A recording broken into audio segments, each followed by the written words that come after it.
Assalamualaikum warahmatullahi wabarakatuh. Saya Muhammad Iqmal Harith Muhammad Syukri. Saya daripada Fakulti Sains Sukan, Pengurusan dan Rekreasi. Assalamualaikum warahmatullahi wabarakatuh. Buat Dr. Muhammad Hamizan. Nama saya Siti Nuraihana binti Syukur dan bersama rakan kerja kursus saya iaitu Muhammad Iqmal Harith bin Muhammad Syukri. Kami dari Fakulti Sains Sukan dan Rekreasi Sarjana Muda Pengurusan Sukan.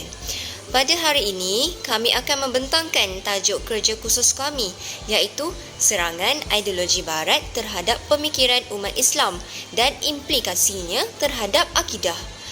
Kami telah memilih 3 isi utama yang berkaitan yang akan kami bentangkan dan huraikan bagi tajuk kerja khusus yang telah kami pilih ini, iaitu sekularisme, liberalisme dan hedonisme. Sekularisme ni berasal daripada perkataan Latin saculum yang bermaksud di sini dan kini. Sekularisme ni merujuk kepada ideologi pemisah di antara agama, negara, dunia akhirat, jasad dan roh serta sains dan agama.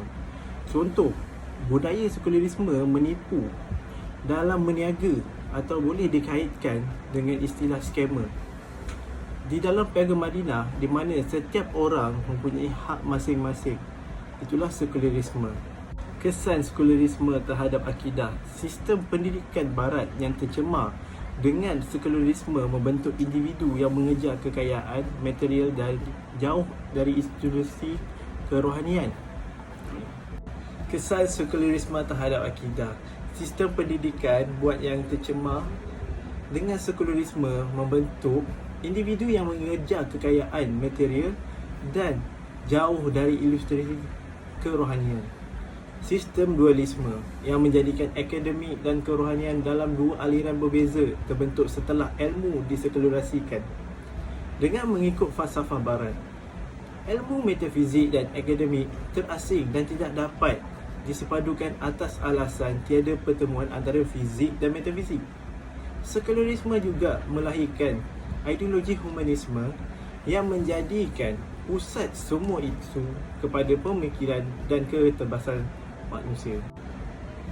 Faktor sekularisme terhadap masyarakat, individu dan negara. Faktor yang pertama, faktor kepada pendidikan. Faktor yang kedua, faktor politik dan undang-undang.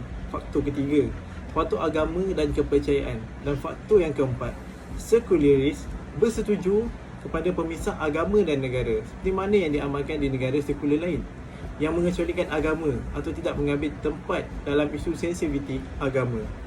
Faktor-faktor ini tidak sepatutnya ada terhadap masyarakat, negara dan individu. Cara untuk mencegah sekularisme terhadap akidah. Yang pertama, pencegahan perlu dilaksanakan daripada pelbagai pihak dengan segera bagi mengelakkan terjadi sesuatu yang lebih padah daripada berlaku di masa akan datang.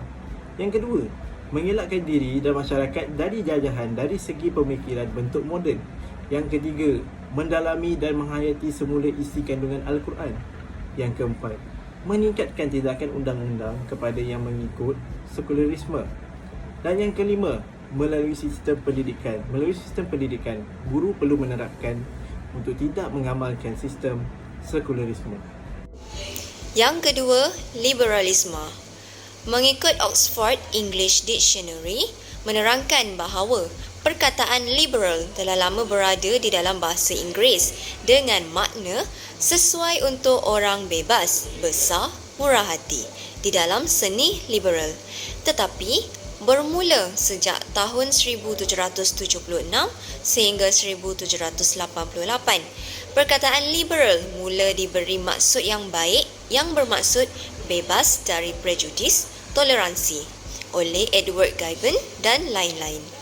Titik tolak kemunculan aliran pemikiran modernisme, progresif atau liberal adalah reaksi kepada penentangan sekelompok manusia di barat terhadap fahaman agama, budaya dan struktur masyarakat yang dianggap mengokong pada sekitar abad ke-16 hingga 18. Diringkaskan, liberalisme ialah falsafah yang meletakkan kebebasan individu sebagai nilai politik tertinggi. Kesan-kesan liberalisme terhadap akidah yang pertama, merosakkan konsep tauhid sebagai teras akidah Islamiah, mengugat kesucian Al-Quran dan merendahkan martabat kerasulan Nabi Muhammad SAW.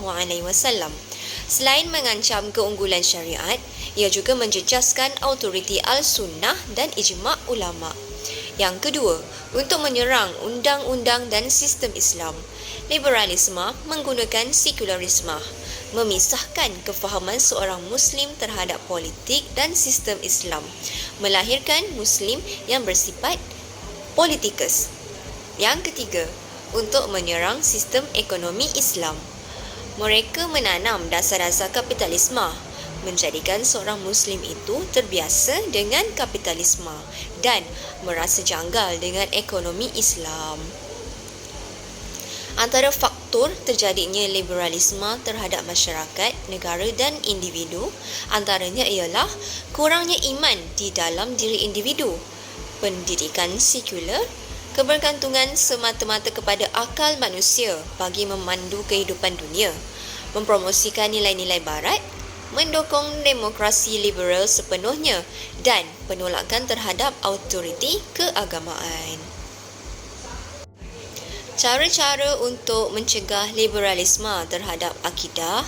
Yang pertama, memahami secara mendalam dan holistik tentang pengertian terminologi yang berkaitan dengan politik antarabangsa, serantau dan peringkat nasional seperti globalisasi, neokolonialisme atau imperialisme dan skala pengaruh gerakan tersebut terhadap akidah, sosial, budaya, pendidikan, politik dan ekonomi umat. Yang kedua, meyakinkan umat dan orang masyarakat tentang keburukan ekonomi yang berteraskan dasar kapitalis yang lebih mementingkan kefahaman kebendaan dan semangat lintah darat yang menafikan dan menindas hak orang lain. Yang ketiga, kembali kepada neraca Islam yang sebenar dalam melihat dan mengamati sesuatu isu atau tindakan yang berbangkit melibatkan agama. Keempat, umat Islam di negara ini hendaklah bersatu padu untuk mempertahankan agama Islam dan menolak fahaman yang memesongkan akidah. Kelima, membina dan memupuk tahap politik kepartian yang berkadar agar lebih berperanan sebagai check and balance dalam tindakannya.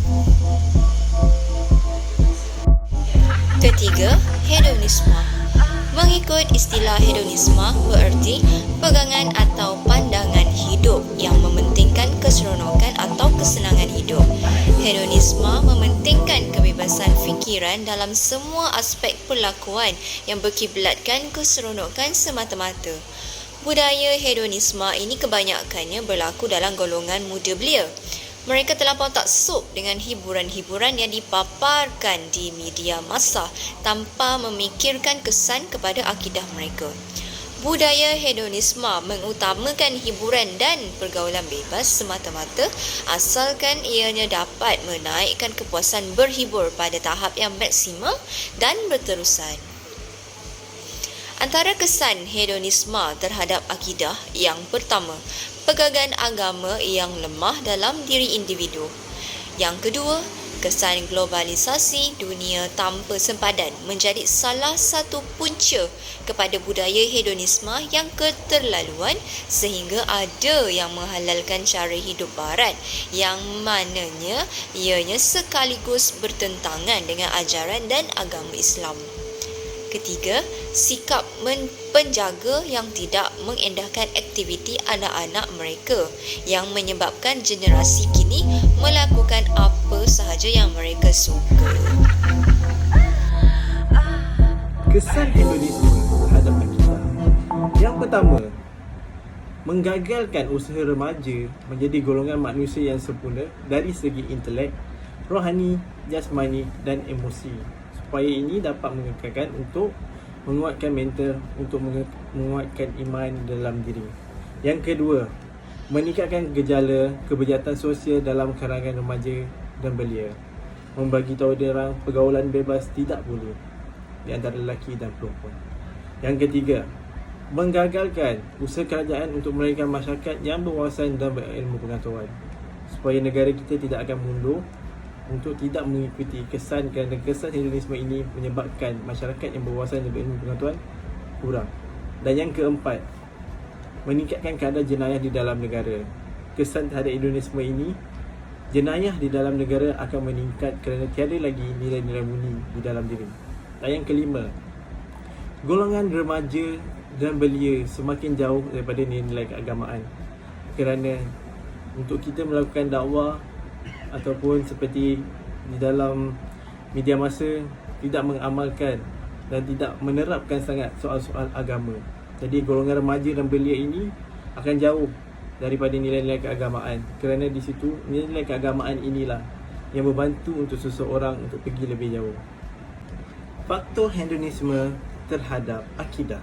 Yang pertama, budaya barat ini memberi impak yang amat besar, khususnya dari konteks kehidupan kepada masyarakat di negara ini pada masa kini. Yang kedua, hedonisme ni punya pegangan agama yang lemah dalam diri individu. Kesan hedonisme ini, kesan globalisasi dunia tanpa kesempadan menjadi salah satu punca kepada budaya hedonisme yang keterlaluan, sehingga ada yang menghalalkan cara hidup barat yang mana ianya sekaligus bertentangan dengan ajaran dan agama Islam. Yang keempat, sikap penjaga yang tidak mengendahkan aktiviti anak-anak mereka akan menyebabkan generasi kini melakukan apa sahaja yang mereka suka. Cara untuk mencegah hedonisme terhadap akidah.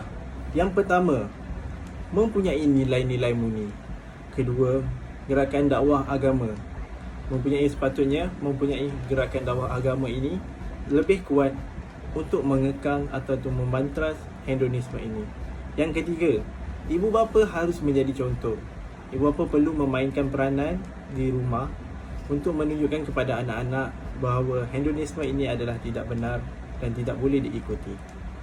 Yang keempat, pihak kerajaan hendaklah mewujudkan sistem ilmu melalui media massa seperti media Islami supaya ilmu pengetahuan dan keimanan penonton atau pendengar dapat dipertingkatkan, seperti yang dilakukan sekarang di Astro Oasis Al-Hijrah, meningkatkan keimanan dan dakwah melalui media massa. Dan yang kelima, pendedahan akan kesan-kesan dan keburukan hedonisme juga dilakukan. Perlu dilakukan dan perlu diberitahu di sekolah ataupun di media massa ataupun dari pendakwah menerangkan bahawa hedonisme ini adalah tidak bagus. Dan yang kelima, meningkatkan sistem pendidikan dan latihan moral di setiap institusi dan perkhidmatan awam, contohnya mewajibkan solat fardu berjemaah, berpakaian menutup aurat dan sebagainya di setiap pusat pembeli belah dan pusat-pusat latihan pentadbiran.